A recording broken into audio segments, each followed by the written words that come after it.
মাত্র এক চিমটি হলুদে ভ্যাকসিন ছাড়াই আজীবন সুস্থ থাকবে মুরগির বাচ্চা, যা কোনো ডাক্তারও জানে না। আমরা অনেক সময় দেখি মুরগির বাচ্চা ফুটার পর এক সপ্তাহ না যেতেই দুর্বল হয়ে যায়, ঠান্ডা লাগে, পেট খারাপ হয়, এমনকি বাচ্চা মারাও যায়। অথচ আমাদের ঘরেই এমন একটি জিনিস আছে যেটা দিয়ে এই সব সমস্যা সহজেই দূর করা যায়। মুরগির বাচ্চা দ্রুত বৃদ্ধি করার জন্য তিনটি কথা খেয়াল রাখুন: খাবার, ঔষধ, উপায়। খাবার আর ঔষধ আপনার কাছে টাকা থাকলেই কিনতে পারবেন, কিন্তু উপায়গুলো কিনতে পারবেন না। আর সেই উপায়গুলো পাবেন আমার এই চ্যানেলে।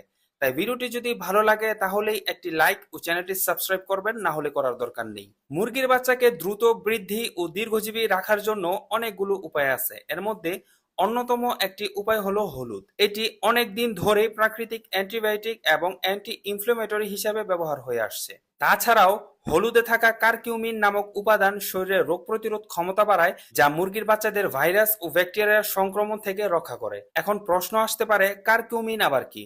এটা হলো সেই উপাদান যেটা হলুদের গায়ে হলুদ রং আনতে সাহায্য করে।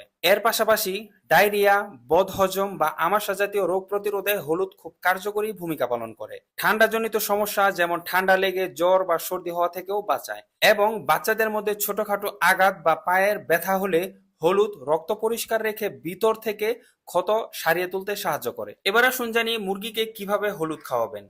প্রথমেই আধা গ্লাস পানি ভালো করে ফুটিয়ে নিবেন। এরপর এর সাথে এক চিমটি হলুদের গুঁড়া মিশিয়ে দিবেন। পানিটা ঠান্ডা হলে মুরগির বাচ্চাকে পানির পাত্রে খেতে দিবেন। এইভাবে দিনে একবার নিয়মিত সপ্তাহে 2 থেকে 3 দিন খাওয়ালে যথেষ্ট। আপনার মুরগির বাচ্চা সুস্থ থাকবে আজীবন ইনশাল্লাহ।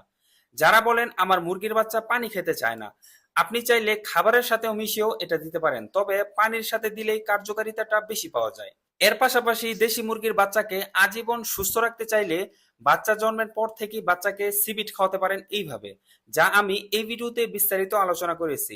ভিডিও লিংক ডেসক্রিপশন ও পিন কমেন্টে দেওয়া থাকবে। ভিডিওর এই পর্যন্ত দেখার পর ভিডিওটা যদি আপনার উপকারী মনে হয়ে থাকে তাহলে ভিডিওটিতে একটি লাইক এবং আমার চ্যানেলটি সাবস্ক্রাইব করে যাবেন, নয়তো করার দরকার নেই। কথা হবে অন্য কোনো ভিডিওতে অন্য কোনো টপিক নিয়ে। সে পর্যন্ত সবাই ভালো থাকবেন। আসসালামু আলাইকুম।